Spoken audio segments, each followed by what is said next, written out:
Aujourd'hui on se retrouve pour une petite vidéo full face sans aucune nouveauté. Il s'agit de l'épisode numéro 4 de ce type de vidéo que je fais plus ou moins régulièrement, histoire de retester un petit peu les produits que j'oublie et les ressortir un petit peu. Voilà, donc si ça t'intéresse, reste parce qu'on commence la vidéo tout de suite. Je vais commencer déjà par retirer mes lunettes, ce serait bien. Pour celles qui sont nouvelles avec ce genre de vidéo, simplement plus ou moins régulièrement, j'essaye de ressortir les produits make-up au fond de mes tiroirs que j'utilise pas, qui ne sont soit pas dans mon Project Pan de l'année 2024, je vous mets dans la fiche et en barre d'infos ma vidéo sur ma présentation de mon Project Pan, soit que je n'ai pas sélectionné dans mon shop My Stash, ce sont les produits que vous voyez juste ici là. Soit ce sont pas ces produits ou que il y a des produits où que je vois là devant moi parce que je les ai après sélectionnés, je me dis ça fait longtemps que je les ai pas utilisés. Notamment des fonds de teint anti-cerne et tout, des bases.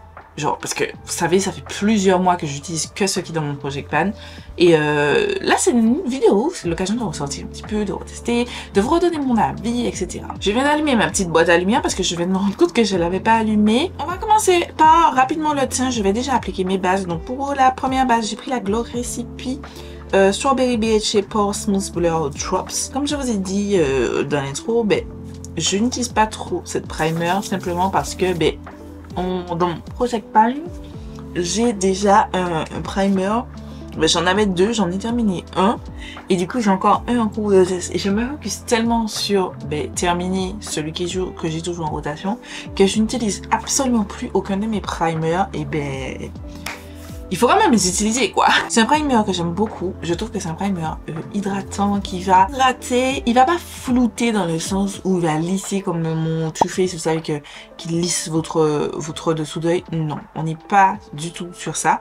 Mais il va vraiment venir faire une jolie base en hydratant et en permettant ensuite au fond de teint, je trouve, enfin en tout cas produit que vous allez appliquer par-dessus, de bien glisser. Je vais quand même mettre par-dessus la L'Oréal Prime Lime 24 Hour Pore Minimizer. Ok, c'est de l'eau qui sort, c'est du gras. Je sais pas si vous verrez, c'est du gras qui est sorti. Je vous dis, ça fait longtemps que j'ai pu utiliser ces produits-là. Donc on secoue bien. Lui, je l'avais acheté en France lors de mes dernières vacances en septembre dernier. Ça fait trop longtemps. Lui, alors, il se veut être comme le Too Faced. Pour celles qui cherchent un dupe du Too Faced, on n'y est pas. De toute façon, L'Oréal n'est plus dispo en Martinique. C'était dispo à une époque chez Galerie Lafayette, mais genre c'était des prix. Mais laisse tomber. Franchement, c'était les produits qu'on trouvait drugstore à 10-20 euros. Les gars, on nous taxait des 30, des 40 euros. En fait, ils nous taxaient littéralement des prix luxe pour des produits typés drugstore. Donc ça veut dire bon marché entre guillemets, tu vois. C'était indécent. Alors oui, je veux bien qu'il y ait des taxes, donc ça va coûter un petit peu plus cher, mais à ce prix là, non. On passe rapidement à la partie sourcils. Je vais utiliser un ancien produit que j'aime beaucoup, c'est le de Pink Honey, c'est le Honey Glue. Je mets 2 pchits et je me mini de mon goupillon et je vais venir vraiment le passer sur tous les bords pour prélever. Franchement, j'espère que d'ici la fin de l'année 2024, j'arrive à terminer ce produit. C'est mon petit challenge à moi-même. Donc je commence par mettre mes sourcils dans tous les sens. Je refais un tuto sur mes sourcils parce que ça fait longtemps et que entre temps j'ai déjà eu vraiment pas mal d'abonnements pardon. Et du coup ça permettra à tout le monde de voir ça. Et je viens plaquer avec ma petite spatule. Franchement c'est un produit vraiment exceptionnel. J'ai été changer ma batterie et j'ai commencé à remplir mes sourcils. Donc avec le NYX Lift and Snatch, c'est toujours celui que je prends. Je change pas grand chose dans mes routines. Pour moi le NYX ça fait partie des best ever. J'ai pas assez bien plaqué mes sourcils là aujourd'hui. Pour la partie extérieure, j'ai utilisé la teinte, je crois Expresso. Et là j'utilise la teinte brunette. Je m'étais trompée de teinte une fois et en fait j'utilise cette teinte là pour faire juste les petits poils devant et ensuite avec mon doigt je viens estomper tout de suite pour que ça donne cet effet vraiment naturel, qu'on s'en entende, naturel. Voilà. Parce que quand les gens on dit ça, les gens te disent c'est pas naturel de faire tout de comme ça. Arrêtez d'emmerder les gens. Arrêtez d'emmerder les gens. Je vais venir nettoyer mes sourcils. J'utilise celui qui est dans mon Project Pan, donc c'est le Too Faced, c'est celui que j'utilise tout le temps. Voilà, j'utilise cette teinte là pour nettoyer en dessous. Et en fait l'application est tellement précis que j'arrive à faire avec directement l'applicateur. J'en ai mis dans mes sourcils. Dans mes cils pardon. Je prends un gros pinceau comme celui-ci. Je vais venir replander tout ça. Pour le fond de teint, J'ai ressorti mon NYX que j'ai acheté l'année dernière et que j'ai pas utilisé depuis. C'est le Bare With Me Blur et c'est la teinte 16 Warm Caramel. Vous voyez qu'elle est hyper orange. Mais j'ai vu dernièrement le Monde de Salomé l'a réutilisé et elle m'a donné envie de réutiliser ce fond de teint parce qu'elle dit ouais franchement que c'est le fond de teint qu'elle utilise pour tous les jours, qui tient hyper bien et tout. Et effectivement j'avais ce souvenir là et elle utilisait une teinte qui était clairement trop orange. Alors on n'est pas du tout de la même carnation, j'en ai conscience, mais l'information qui est importante, parce que vous pouvez regarder toutes les couleurs de peau, toutes les ethnies, mais il faut capter les informations importantes et bien entendu apprécier le créateur de contenu que vous regardez. Mais l'information qui m'a intéressée, c'est qu'elle l'a appliqué, c'était clairement trop orange et en fait ça a changé de teinte. Et du coup je me suis dit peut-être que je devrais quand même essayer la teinte qui est trop orange aussi pour moi et peut-être ça va le faire. Ben moi ça fonctionne pas parce que je sais que j'ai pas de lunettes mais je vois distinctement que c'est orange, genre c'est encore assez orange sur ma joue. Quoique ça s'estompe, mais le problème c'est que je perds en couvrance. Donc, on va laisser ça tomber. Je vais utiliser mes petits bébés d'amour. Ça c'est pas une nouveauté, mais c'est une valeur sur les produits LA Girl. Valeur sûre. Mettez des ajusteurs de teint dans vos vies, les filles. Franchement, enfin les filles et les mecs, hein, parce que je sais que j'ai des mecs qui me regardent. Vous économiserez tellement. Moi je recommande ceux des LA Girl parce que pour moi le rapport qualité-prix, enfin au-delà de qualité-prix, quantité, parce que c'est 30 ml, donc le prix de la contenance d'un fond de teint, sauf que ça vous fait, je crois, 10 euros, un truc comme ça, 10, en tout cas moins de 15 euros, et c'est trop bien parce que ben, vous en mettez, j'ai mis une seule petite pompe. Et si comme moi, par exemple, vous avez plein de fonds de teint, par exemple, mes fonds de teint de Project Pan, j'ai mis dans des petits pots comme ça. Et j'ai déjà ajusté mes teintes. Donc j'ai déjà mis les trucs, c'est pas à chaque fois parce que j'ai conscience que c'est pas tous les matins que tu vas te réveiller, que tu vas être là à te dire bon, on va jouer aux couleurs, on va ajuster, on va mettre un petit peu plus de bleu, un petit peu plus de jaune, un petit peu plus de blanc, un petit peu, tu vois. Ah, non, prenez ça c'est des trucs packaging de base. Ça c'était la base, comment on appelle ça, ELF. Ça c'était un ancien baume à lèvres. Franchement moi j'ai utilisé, j'ai désinfecté mon petit truc, j'ai utilisé et ça change la life. Littéralement. Peut-être que c'est moi qui me voile la face, mais j'aime plutôt pas mal. Non, il manque un petit peu quand même de jaune, hein. Mais c'est pas grave, on va contrebalancer avec le reste de notre teint. Donc, je vais mettre l'anti-cerne. J'ai pas dit l'anti-cerne. C'est un anti-cerne que j'aime d'amour, que j'avais acheté en juillet 2022. J'ai la date de mes produits et je vous recommande à tout à chacun ici qui me regardez, écrivez la date d'ouverture de vos produits pour savoir approximativement depuis combien de temps, si l'odeur a tourné, est-ce que, ben, moi je vous dis pas de faire ça par rapport aux 12 mois. Par exemple là c'est 1 an, ça fait plus d'1 an que j'ai ça, tu vois. C'est pas par rapport à ça, mais c'est juste à vous dire, des fois vous avez des produits, vous venez des ouvrir et puis l'odeur commence à être un petit peu. Ou des fois tu vas avoir des produits où tu te dis mais non je l'ai pas acheté depuis longtemps et en fait compte ça fait déjà 2 ans, plus de 2 ans. Moi ça m'arrive très souvent. Souvent je me dis, par exemple cet anti-cerne, je me dis mais j'ai l'impression de l'avoir acheté il y a pas très longtemps, sauf que je l'ai acheté je l'ai ouvert en juillet 2022. C'était quand j'étais allée en France. Ça va faire 2 ans que je suis partie en France, tu vois. Et j'aurais jamais pensé que ça fait autant de temps. Je vous recommande toujours, écrivez la date. Et pour celles qui me demanderaient, j'achète ceci. Alors, je vous montre. Ce sont des mini étiquettes. Et en fait, je les coupe en deux et j'écris les dates en petit. Et ensuite, je mets du scotch par-dessus pour que ça reste fixé. Voilà, je les ai achetés chez Carrefour si ça vous intéresse. Ensuite, je vais utiliser un bronzer crème. Donc, j'ai ressorti mon XX Révolution. Ça fait tellement longtemps que j'ai utilisé ce produit. J'ai oublié de faire mon contouring. Donc, c'est avec un produit de mon Project Pan. Donc, c'est le Makeup Révolution. C'est un bronzer, mais la teinte est trop froide selon moi. Donc, je l'utilise pour sculpter mon visage. Donc là, maintenant, je passe au bronzer. Ça fait trop longtemps que je l'ai pas utilisé.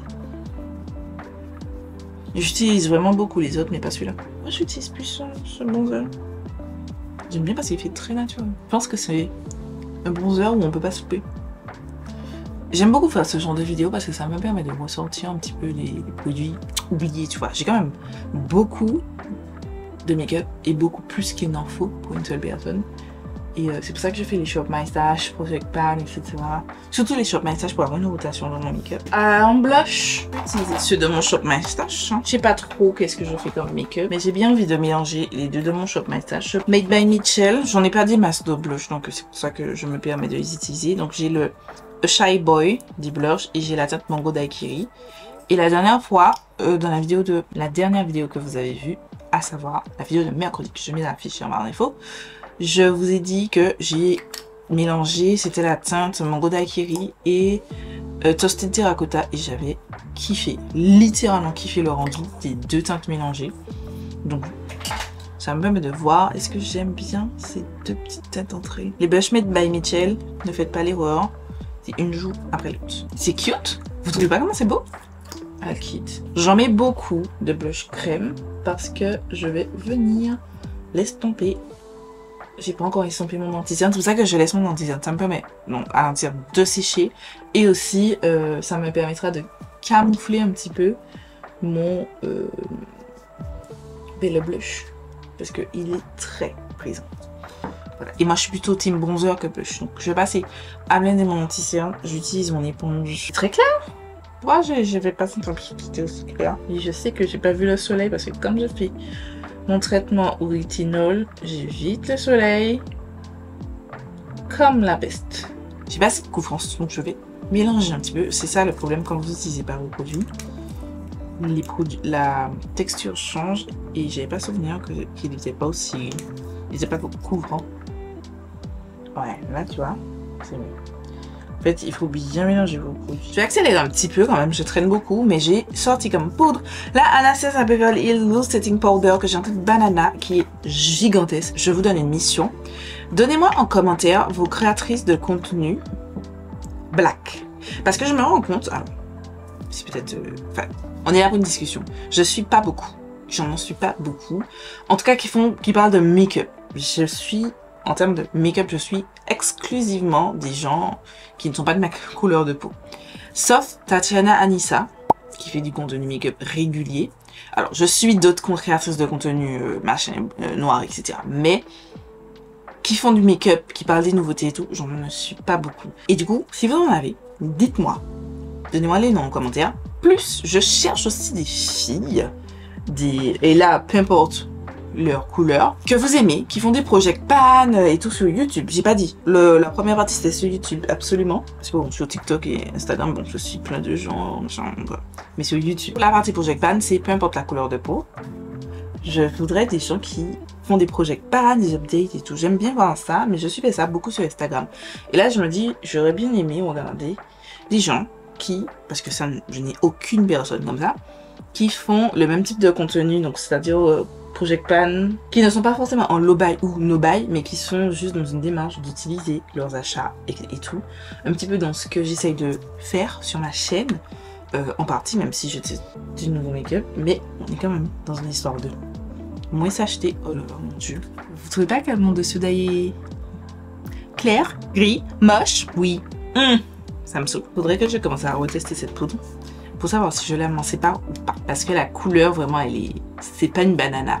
Et j'avais peur que les autres teintes soient trop foncées, mais j'aurais dû prendre une teinte. Je vais utiliser celle de mon Project Pan, c'est la Makeup Revolution, pour un petit peu moins jaunir ça. Parce que je pense que je vais pas mettre de blush poudre par-dessus. Je pense que je vais laisser comme ça. Je vais juste swipe un petit peu de... Ah, j'ai pas mis de bronzer. J'ai sorti le Liss Beauty No Limit Matte Bronzer en teinte Strength, qui est vraiment archi foncé. Je sais pas pourquoi je me suis imaginé que cette teinte pourrait m'aller, pardon. Rien parcimonie, j'arrive à obtenir quelque chose. J'ai même pas nettoyé au-dessus de mes sourcils. J'ai oublié. Ensuite, je sors ma NARS Soft Matte Advanced Perfecting Powder en teinte High Tide, juste pour passer un voile. Je disais avant que ma caméra me coupe la chic, c'est pour passer un voile de poudre unifiante. Pour unifier, pardon. Et pour fixer ce blush crème que je n'ai pas fixé avec de la poudre. Je vais prendre un pinceau, un petit pinceau comme ça, et je vais prendre cette teinte. Ça, c'est la contour palette de Makeup Revolution, pas Makeup Revolution, ELF. Et je vais utiliser pour faire mon contouring de nez. Je vais appliquer du spray, c'est le Makeup Revolution IRL All Day Filter.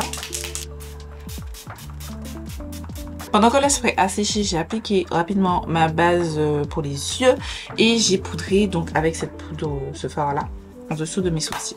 Ah, on reste sur le teint rapidement et je peux mettre mon highlighter, donc c'est le Makeup Revolution Rachel Léry. Il était dans mon Project Pan de 2022. Voilà, le projet c'est de le paner, je ne l'ai pas du tout pané. Et ça a été très longtemps mon highlighter favori. J'ai décidé de l'appliquer avec un pinceau. C'est un pinceau de base anti-cerne, mais je me suis dit peut-être qu'il doit être bien. Un pinceau highlight. C'est pas mal un pinceau highlight. C'est juste que je trouve qu'il s'applique. Il est pas soft. En ce moment, je suis très highlighter plutôt soft, léger, qui fait naturel sur la peau. Je vais essayer avec celui-là pour voir la comparaison des deux. Ouais, non. C'est cet highlighter en fait qui est très... Je me rends compte que il ne convient plus à ce que j'aimais. C'est-à-dire, il est trop fake. Donc je vais passer mon éponge par-dessus pour atténuer un petit peu. Pour les yeux, j'avais envie de jouer avec un long time fave. C'est la Carnival The Antidote de Stacey Marie. J'ai envie de recommencer à vous proposer des looks. Dites-moi si ça vous intéresse que je fasse des vidéos un petit peu comme ça, où on parle, j'utilise du make-up, je vous en parle, ou je parle d'un sujet différent, et en fait ça nous permettra de réutiliser les palettes. Et j'ai envie d'utiliser un côté que je n'ai jamais, enfin que j'ai très peu utilisé sur cette palette, c'est-à-dire les rangs du milieu. Je vais essayer de prendre la teinte, j'essaie de faire un truc kaki très clair ou rose. Sauf que si je fais kaki très clair, ça va rester dans la logique, donc je vais prendre la teinte Dusty Rose, celle-ci. Je la mets dans le creux large de la paupière. Je vous avouerai que c'est un freestyle le plus complet ce make-up. C'est juste histoire de jouer un petit peu avec mes fards. Je mets dans tout le creux. J'aime vraiment beaucoup cette teinte. Je trouve qu'elle est trop jolie. C'est vrai que ce qui m'a attiré le plus sur cette palette, c'est les kakis. Dans un premier temps. Ensuite, c'est le son, les orangés et tout. Je vais prendre la teinte Sweet Cheek, c'est la teinte ici, avec un pinceau un petit peu plus précis. Et je vais commencer par l'appliquer dans le coin externe de mon œil. Je le mets au même endroit que la teinte précédente, mais juste un tout petit peu plus bas. Je reprends le pinceau précédent sans rajouter de matière, juste pour pouvoir fondre les deux teintes entre elles. J'aurais pu vous zoomer depuis le début et moi je suis là en train de faire mon tuto sans jamais rien zoomer. Je reprends un petit peu de la teinte Dusty Rose, juste légèrement pour venir reblender les bords de la teinte rosée là qu'on a mis. Je vais mettre la teinte, donc c'est Sweet Cheeks en dessous, sur mon ras de cils inférieur. Et je prends la teinte Dusty Rose pour ensuite venir dégrandir. Je prends un pinceau un peu plus précis et je vais venir utiliser la teinte Pécan. C'est la teinte juste ici. Et la concentrer vers le coin externe de mon œil. Ça donne une intensité, mais ça donne pas l'intensité que je voulais. C'est pas grave, je vais aller chercher une autre teinte dans mes autres palettes. Vous voyez, je trouve qu'on ne voit pas assez de la différence. Dans le pan, on voit bien la différence, mais en tout cas sur ma peau, ça, je vois pas assez la différence. J'ai pris ma Biège Cosmétique Blueberry Muffin, c'est l'une des palettes de mon Shop My Stash, et c'est avec elle que je vais vous proposer 3 looks ce mois-ci. Et je vais prendre la teinte Decadent, celle-ci. C'est pas un noir, c'est un violet foncé, c'est un dessous un petit peu marronné, et je pense que ça va parfaitement aller. Donc j'ai pris un pinceau super précis, juste parce que je veux l'appliquer en intensité là. Mais nulle part ailleurs. Et tu vois ça, je sais pas si vous verrez la différence. Là, c'est intense. Là, ça commence, mais c'est pas là. Tu vois, et c'est ça que je voulais. Donc, c'est la teinte parfaite. J'hésite à faire un cut crease parce qu'en vrai, j'ai la flemme. J'ai pas envie de faire des cut crease et tout. Donc, voilà, je vais pas faire. Je vais prendre la teinte Cute Pie. Celle-ci, c'est ce joli petit rose. Et je vais l'appliquer. Ouh, des chutes. Des chutes, des chutes, des chutes. Par contre, elle est très jolie. Je vais utiliser le spray. Je vais pulvériser une face et je vais venir appliquer. J'aime pas trop faire ça, je vais pas mentir, mais là j'ai pas envie. J'ai pas envie de lutter avec un teint qu'il faut que je refasse en partie. Je reprends juste le pinceau avec la teinte Sweet Cheeks. Je crois que c'est ce pinceau, juste pour blender. J'ai envie de faire un truc un petit peu Peach Fuzz. Je crois que c'est la couleur de l'année 2024. Avec cette teinte là, la teinte Pempas. J'espère que ça va se voir sur ma carnation en termes de coin interne. Et ça sert à rien. Je suis pas convaincue. Je vais prendre ma pastel de Beauty Bay et je vais prendre la teinte Golden Hour. C'est la teinte juste ici. Ça, c'est un petit peu plus lumineux. En termes de mascara, je vais aller mettre le L'Oréal, Telescopic Lift Extra Black. Tac, je mets une paire de faux cils. J'ai pas les références, donc ça sert à rien que je vous dise. Et on se retrouve juste après pour faire les lèvres ensemble et terminer ce petit look. Alors, j'ai appliqué le mascara, j'ai pas encore mis les faux cils parce que mon mascara n'a pas séché. Donc je me suis dit, on Entre temps, on va faire les lèvres. J'ai oublié de vous dire, mais j'ai appris que le Make Up Revolution et Brad, c'est la teinte Sacha aussi. Ça va rappeler le point interne. J'essaie vraiment de sortir de mes habitudes en faisant des lip combos standard, rosé, nude, etc. Mais genre, quand j'ai maquillé mes yeux, les gars, systématiquement, directement, je vais sur le genre de teinte très nude, très soft lips. Tu vois. Là, c'est le Kiko Milano Smart Fusion Lip Pencil que j'ai en teinte 31. Je ne le quitte plus depuis que je l'ai acheté, franchement, incroyable. Je vais mettre de Rare Beauty, c'est dans mon Project Pan, la teinte Fearless des lips soufflés. Je retire le surplus sur le dos de ma main et je vais venir appliquer donc le Fenty Beauty. Donne ceci. Oh. Vous allez vous dire, mais Gladys encore. Gladys innove. Je sais. Fan. Peut-être que c'est un petit peu trop pinky les lips. C'est un petit peu trop. Je vais toujours rester chez Fenty et je vais prendre le Fenty Glow Fantasy. Donc je remets le Smart Lip Fusion de Kiko en teinte 31. Et là je mets... c'est quand même beaucoup aussi. Je vais pas le mettre en grosse couche. Et voilà, c'est tout pour ce full face sans aucune nouveauté make-up. Franchement, j'aime trop mon petit look. Ça faisait longtemps que j'avais pas fait un petit make-up rosé comme ça. Je kiffe. En fait, j'aime redécouvrir des palettes, ressortir des palettes et comme ça, jouer avec mon make-up. Et moi, être dans, il faut que je fasse des revues, il faut que je... Franchement, des fois, c'est bien de tester du nouveau make-up et tout, de parler de nouveautés. Mais des fois, je me sens tellement overwhelmed, c'est-à-dire étouffée parce que je teste constamment et du coup, souvent, j'utilise une seule palette. Alors que là, vous voyez, j'utilise plusieurs palettes et je sors avec un look que je kiffe par-dessus tout. Genre, regardez mes yeux. Voilà. Si vous avez des questions par rapport à mes cheveux, il y aura un format court qui sera disponible prochainement, normalement la semaine prochaine, sur ma routine cheveux. Voilà, parce que j'ai testé de nouveaux produits. Voilà, c'est tout pour cette vidéo. J'espère que vous aurez appris que vous avez passé un bon moment. Je vous fais des milliards de bisous. Et je vous donne rendez-vous demain pour une nouvelle vidéo.